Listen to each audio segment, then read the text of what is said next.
caring for myself is not self-indulgence. It is self-preservation, and that is an act of political warfare.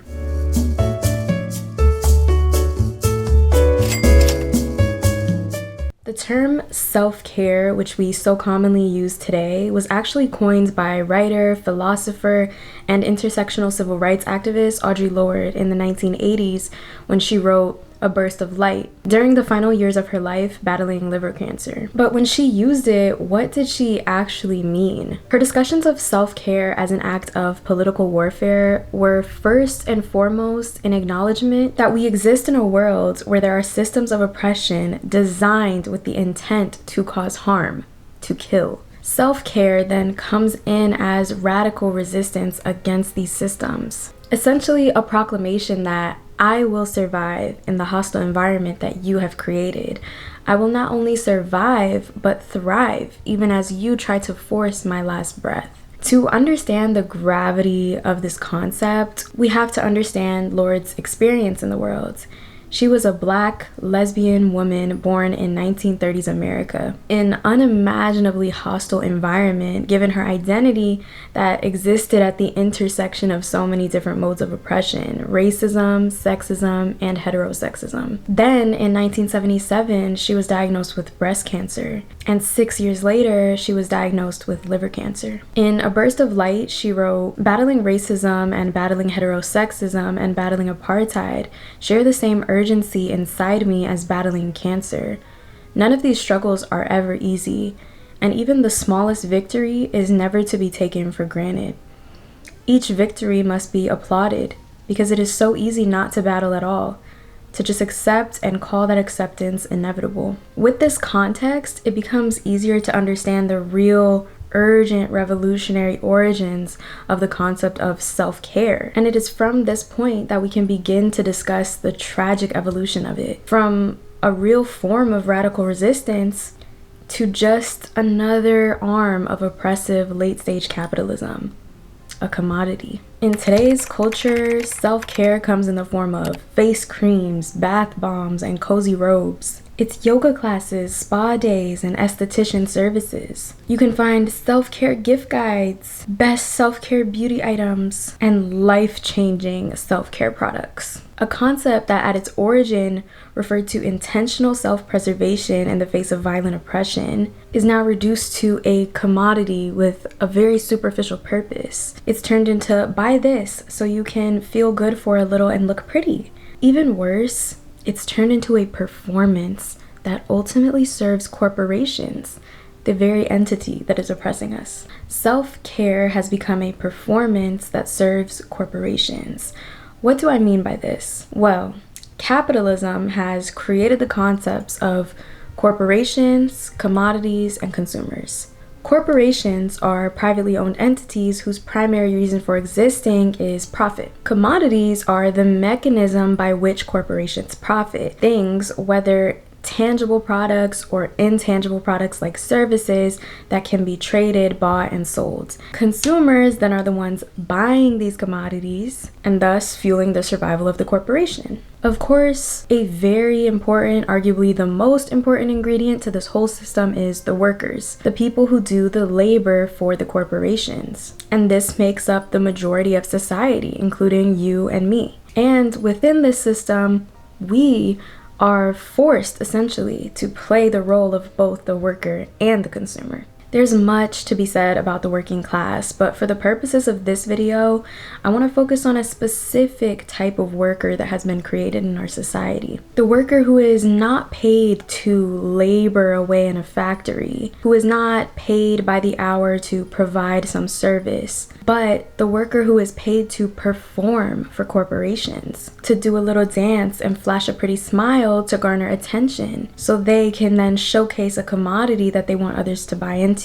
And soon, the performer themselves becomes the commodity, becomes an arm of the corporation at best, and indistinguishable from the corporation at worst. An example of this type of worker today are social media influencers. The concept of advertising has been around a long time. Today we have digital advertising on TV, in our email inboxes, and on social media via influencers. In the book, The Influencer Factory, a Marxist theory of corporate personhood on YouTube, authors Bollmer and Guiness defined an influencer as one whose value derives from gathering interest for brands, maintaining social bonds between consumers and commodities, and cultivating identities that attract attention on social media. They further define them as figures of a new transformation in capitalism, in which the logic of the self is indistinguishable from the logic of the corporation. While they often showcase their life of leisure and luxury and sell the idea of not working and getting paid to exist,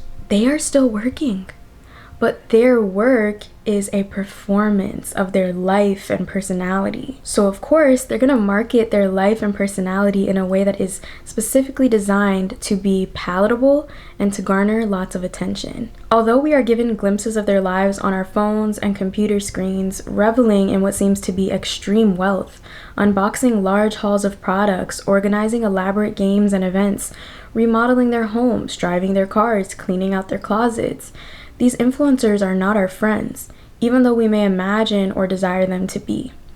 Behind the luxury, leisure, and indulgence we witness, being an influencer involves deep precarity concealed behind an opulent veneer. I talk about this a lot in this video, where I explore how the whole design of influencers and how they integrate into our world today is based on parasocial relationships between them and consumers, and how ultimately corporations really benefit from those parasocial relationships.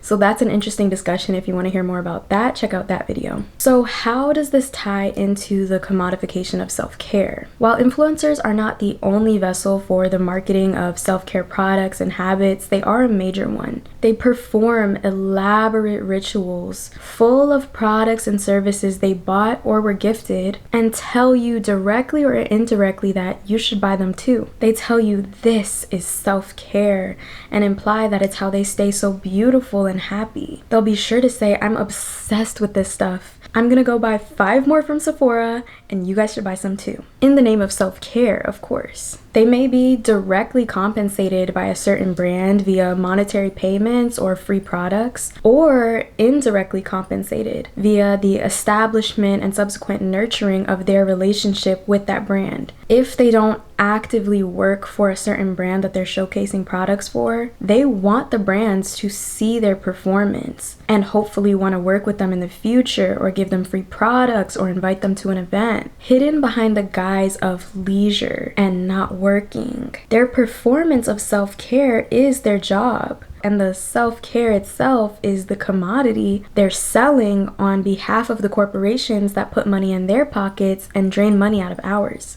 As I mentioned earlier, what tends to happen with influencers and celebrities in general is that the person themselves becomes a commodity. The lines between their personhood, their identity, and their roles within a corporate entity become blurred or erased. People often refer to influencers and public figures being a brand, rebranding themselves. And sometimes those of us that are not even public figures use the same language too. Personal brand is the only way to success. Rebrand and become that girl. Rebrand to level up. As if our whole complex, multi-dimensional, nuanced personhood can be reduced to a flat logo whose only purpose is to sell ourselves as a commodity and make money like Sephora and Target, some famous brands. Disclaimer, I completely understand the sentiment of self-improvement and desiring more for yourself, creating habits and working towards goals. Those are all very important things. I just think the way we reference ourselves as being brands is like saying, we're okay commodifying ourselves, our bodies, our personalities, everything about us. Not only are we saying we're okay with it, but we also believe that's the only way to success, to brand ourselves and sell ourselves.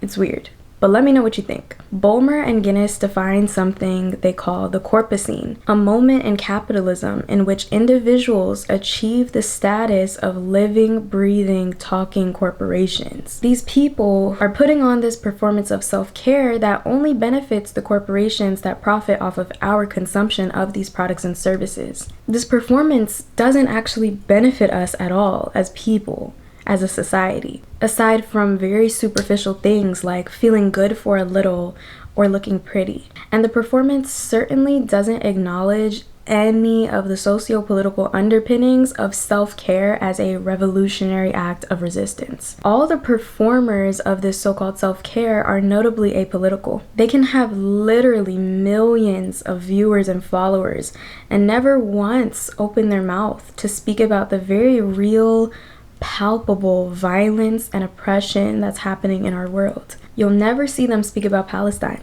You'll never see them speak about police brutality, the wealth gap, or how the very corporations they perform for use exploitative labor and natural resource extraction methods. Why? They either, one, don't care and don't know anything about it, or two, they carefully avoid saying anything political so as to not put a rift in their relationship with these brands. But ultimately, everything is political. Deliberately trying to be apolitical and just stay out of it is still political. That's why not taking a stand against something is still taking a stand. You guys might notice that activism sometimes happens like a trend within the influencer celebrity circles. When the current wave of the genocide began in Palestine in October 2023, I remember some influencers took to their stories and feeds to talk about it and say it's so heartbreaking and share resources for donating, like, look, I care. Did they ever speak about it again? Nope. Is it still going on and getting worse? Yep. Free Palestine. After the election results came out last November, some came to post about how they were so upset and grieving and they can't believe our rights are under threat like this. You'll probably never hear them say another word about political happenings, about local elections, about laws being passed. Why? It's just not their brand.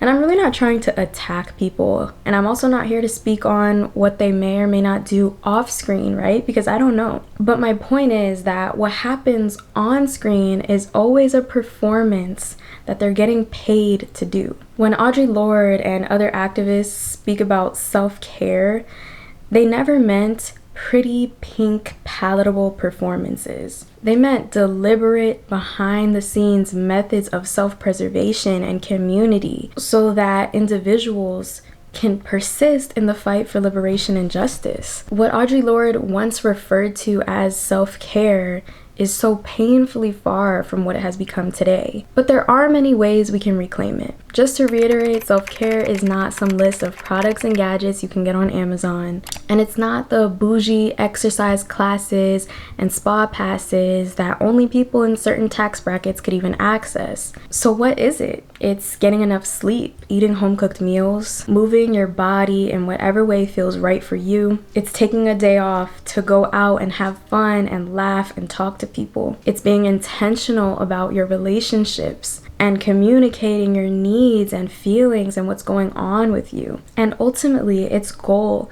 especially as people whose bodies and identities are constantly being policed and brutalized, Black and brown people, queer people, immigrants, women, and all those who exist at the intersections of these identities. The goal of self-care is to preserve our mental, physical, and spiritual well-being, despite the systems of power that seek to harm us disproportionately. Taking care of ourselves is an act of political warfare, and it re-energizes us so that we can persist in the fight and find joy in the process of doing it. Afropunk, a music festival that celebrates Black art, music, and creativity, put out a series of videos a few years ago called Radical Self-Care and created space for the very discussion of reclaiming self-care outside of the lens of capitalism. What I think self-care actually means is having and integrating a practice of putting yourself in front. One specific example of something that we do at the Black Futures Lab,